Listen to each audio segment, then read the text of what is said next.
Fala, Zamba. Beleza, mano? Cara, então, não pude gravar em casa, tive que sair na rua. Então eu pensei, ao invés de mostrar a minha cara de assustado olhando pra cidade de Tóquio, é melhor mostrar a cidade de Tóquio em si, né? Então vamos dar um rolê aqui no centro de Shibuya, um lugar bem famoso, e falar sobre patins. Cara, você tocou em vários assuntos muito importantes. Dois deles que eu gostaria de falar a respeito. Um deles é a respeito do filtro que você disse, né? O filtro que teve no passado, que é uma coisa muito importante, que de uma certa forma foi assim, talvez demais, né? Mas foi muito importante, faz parte do que a gente é, que o patins street é hoje em dia, foi por causa desse filtro que teve, né? Essa parte, né, essa era do patins onde as coisas eram bem mais rígidas, né? E o filtro acontecia mesmo. E outra coisa que você tocou também foi a respeito da parte de individualidade, dos patinadores, né? É uma coisa que é bem comum na cultura brasileira, não só na cultura brasileira, mas no patins brasileiro também. Mundialmente, nós somos conhecidos por vários patinadores e todos eles são bem diferentes um do outro. Fabiola, Fábio Enes, Piá, o Rosca, o Michael, o Yuri, várias pessoas, entendeu? Todos eles têm um estilo de patinação muito diferente. E talvez você está questionando aí que hoje em dia, né, por causa da tecnologia, as pessoas não são tão individualistas quando chega na questão de estilo, principalmente na manobra, né? E você apontou aí que a respeito do backflip, né, mano? É uma história muito importante de ser contada, porque o backflip nunca foi tão assim valorizado na parte do patins.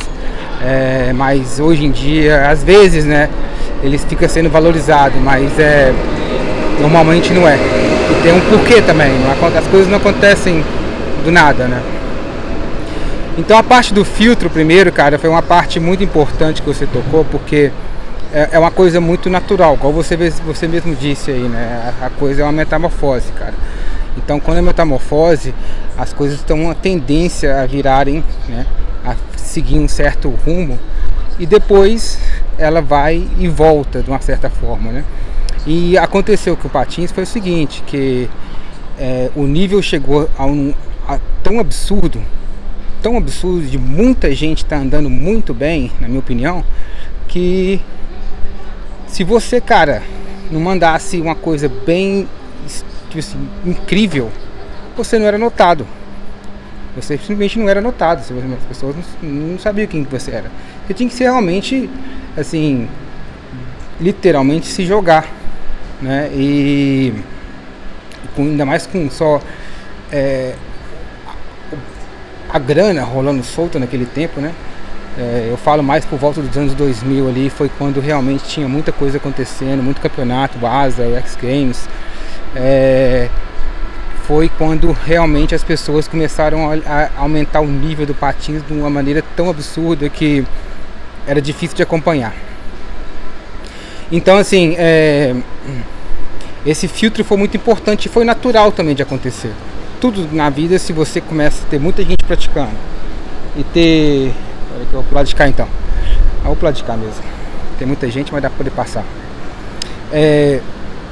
Quando você tem muita gente praticando um certo tipo de esporte ou uma atividade e começa a ter patrocínio, a primeira coisa que as pessoas conseguem pensar, né, é o nível, como essa pessoa anda bem, por que essa pessoa anda bem, porque ela faz esse tipo de manobra, faz isso, pula dali, pula daqui, entendeu? Isso aí naturalmente começa a acontecer. E normalmente, e às vezes isso, né, com esse tipo de acontecimento, que as pessoas começam a elevar o nível delas para, né, querer o reconhecimento, né? Que eu vou até tocar no final também a respeito disso, porque o mérito é muito importante. Então, assim, algumas coisas talvez comecem a ficar meio assim estranhas, né? Ficar meio chato, né, velho? Aquelas pessoas que só andam, igual você explicou, né? O cara que vai na USP lá direto, mas não consegue desenvolver, não faz parte do rolê. E tem muita gente que não aceita também, né, do rolê, se você não realmente se jogar. E começa a ficar estranho, né? Chato, né, velho? Mas ao mesmo tempo você vê que o nível do patins aumenta bastante com esse tipo de filtro, né, que você disse. Aumenta bastante o nível, tanto que a gente sempre produziu vários patinadores aqui, né, velho, de alto nível, que deixaram marcas no patins, e hoje em dia tá vindo mais aí que vai deixar outras marcas também. Então, assim, esse filtro foi muito importante para poder criar vamos dizer assim, uma ideia de que a patinação a gente tem que levar a sério e tem que ter manobras bem feitas, manobras bem executadas, de alto nível, de dificuldade, e também a parte do perigo é muito presente no patins, né? Você mencionou o patins que está tendo hoje em dia, é um patins muito técnico e criativo, misturando, né, elementos de outras disciplinas na patinação agressiva.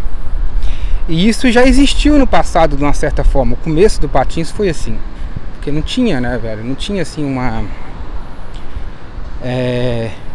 vamos dizer assim, não tinha era tipo uma canvas em branco, patins. Não tinha nada certo. Você tinha que experimentar. Você tinha que jogar, como eles dizem em inglês, você tinha que jogar bosta na parede para ver qual que cola, entendeu? Qual que dá certo. E foi assim até o final dos anos 90, mais ou menos. Você vê as pessoas tentando várias coisas, e você lembra das manobras que tinha naquele tempo ali. E a gente foi assim aperfeiçoando, evoluindo o patins até chegar a um ponto onde as manobras já estavam bem, as manobras estavam bem assim já estipuladas, vamos dizer assim, né? Formadas, e a única coisa que faltava depois disso era a amplitude.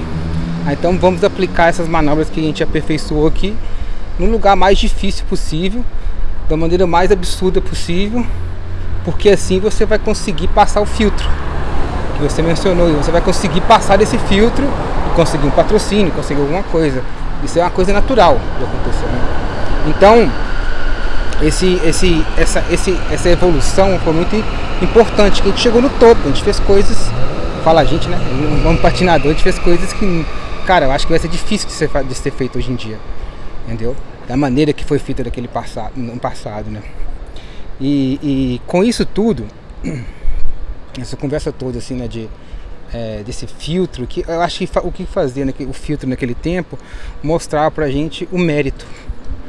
Aquelas pessoas que mereciam ter o patrocínio que tinha, que merecia ter os apoios que tinha, que merecia tudo, de estar em tal vídeo, né? Porque antigamente, igual você falou, as pessoas, você não chegava e você fazia vídeo facilmente, você tinha que ser escolhido pelo videomaker. O cara devia saber que você anda bem, que você não ia dar para trás na hora de ir nos picos e tal, porque, cara, era filme e produção, não era tão barato igual hoje em dia, entendeu? Então, assim, essas etapas todas que a gente criou com esse filtro mostrava facilmente o mérito no patins, quem merecia e quem não. No entanto, hoje em dia, eu acredito que isso está um pouco confuso. Talvez por causa dos valores do patins ou da sociedade mudaram bastante, né? Com a mídia social fazendo uma presença mais forte no patins, né? Em tudo, né? A vida. Como é que eu vou dizer? Primeiramente, eu tenho que dizer a seu respeito. Você, cara, é um cara que tem um mérito incrível, né? Você atingiu, assim, patamares incríveis lá no começo, lá, com rolê na rua através do Mete Mala, dos vídeos que você fez, as edits que você fez, as videoparts, né, que você fez, o rolê na rua, você se consagrou no rolê de campeonato, você se consagrou nessas áreas todas, como fazer vídeo também. Então o mérito é indiscutivelmente merecido para você. E depois disso tudo você evoluiu, você falou aí, né? Você foi numa área onde você estava mais gostando, divertindo. Então você acabou fazendo coisas tipo você ir na internet, fazer tutorial, explicar para as pessoas como é que faz as manobras, ir para a parte do Urban, fazer parte dessa nova, vamos dizer, nessa novo lifestyle, né? E você conseguiu outro mérito através disso também, que você faz uma ponte importantíssima do Aggressor para o restante das disciplinas, né? Porque o Aggressor é bem diferente, precisa dessa ponte. Então quero dizer do seu mérito aqui, para depois o que eu vou falar adiante não fica confundido, né? Que você não merece, que você tem. Entendeu? O que eu quero dizer hoje em dia tá tudo muito atrelado, as coisas estão atreladas à popularidade daquilo. Então o valor está atrelado a alguma coisa se aquela coisa tem uma popularidade, né? Se ela for uma coisa bem assim conhecida. E hoje em dia a moeda da vez são os seguidores, né? Não é? Então o filtro que existia, né, antigamente, que só eram nós mesmos, né? A gente criava esse filtro, era um filtro bem preciso, vamos dizer assim, para poder criar algumas pessoas, uns outros profissionais, de uma maneira muito, vamos dizer assim, restrita ou bem rígida, né? Hoje em dia não. Hoje em dia tem muitas pessoas que tem aí que eu acredito que não merecem esse mérito, mas tem por estar nesse jogo, né, de seguidores na internet, ou nesse nova maneira de valorizar uma pessoa, um produto, alguma coisa, né? É o que eu acredito. Então eu quero dizer com isso é que a dificuldade de a gente entender o mérito de alguém hoje em dia é muito grande. Antigamente era muito mais fácil você saber, porque o cara tinha que provar ali, né? Hoje em dia as pessoas realmente não precisam de provar nada. Eu não estou falando as pessoas em geral, né? Não estou generalizando, não. Estou apontando que existe esse tipo de situação.